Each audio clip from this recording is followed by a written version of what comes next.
Hi everyone, welcome to Good Brothers. I'm Graham, and today we're talking all things Beaujolais. Great place, great people, brilliant wines. So let's get started.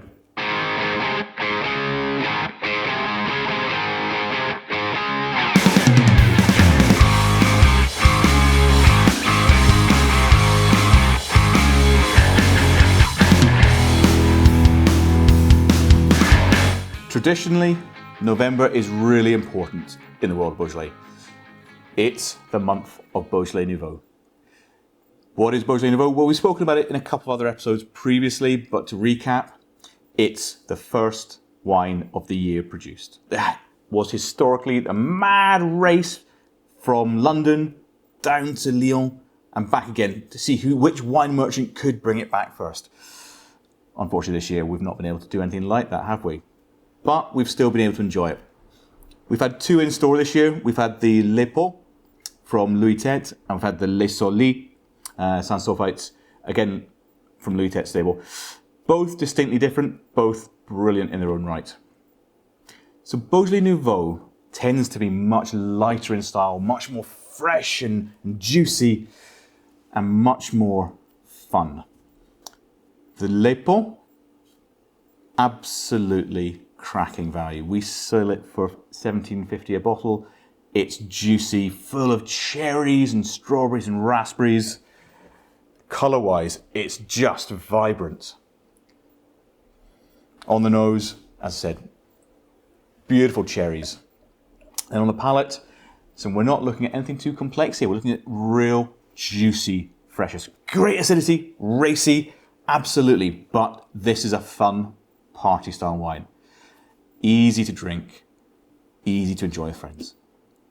The Le Soleil is a little bit more grown up, a little bit more evolved. The lack of sulfites added means there's been a little bit more development in the bottle, so you get a bit more of that texture coming through. Absolutely delicious.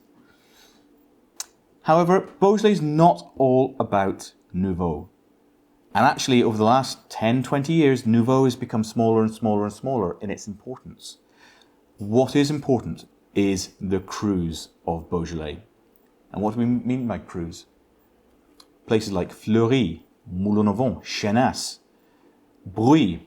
These are where the best quality wines are made. And they're all distinctly different. Now, we normally have 3 or 4 in store. We're going to talk about 2 of them here today. First up, we're going to go to Fleurie. Probably the best known of the appellations in the UK market. Fleurie has traditionally produced slightly more fruity wines, slightly less of an acidic backbone, maybe wrongly simple. Anne-Sophie Dubois here bucks that trend hugely. So Anne-Sophie Dubois, she has produced the Le Coquet Fleurie. This is grown on a very small estate, 8 hectares max. Lovely granitic soils. She farms and practices organics and biodynamics. Again, if you haven't looked at our organic biodynamic, click here and we can get you some myths debunked. But she works in an organic biodynamic manner. She hand harvests, and she really cares about the health of the vines. And what that produces is a wonderfully textural Fleurie. Yes, it still has all that lovely primal fruit coming off the nose and the palate. But actually, on the palate, you've got weight, you've got texture, you've got an intensity that is just brilliant. It's still fun. It's still enjoyable. But it's one that just makes you sit up and think a bit more. Then next up is the Chenas from Karim Vionnot. Now, Chenas is probably a little less known, but in my opinion, it's where I always go to. Now, Karim is the orphaned son of immigrants adopted by a vigneron in Beaujolais. Grew up in the vines. Started making wine when he was about 12. And only recently has he really gone out and done it himself. He doesn't own his own vineyards, and this is one thing which is quite important. because the vineyards he manages are not certified organic, but he practices biodynamics and organics in the vineyard. Why doesn't he own them? Vineyards cost a lot of money down here, and most of them get passed down from family to family, generation to generation. However, he does the best he possibly can with these vineyards. Again, organics, biodynamics. He is making beautiful, beautiful Chenas. He ferments in old oak. He ages in old oak. He has a nice level of cap suppression, so we get lovely texture coming out of the skins, and flavour and depth of colour.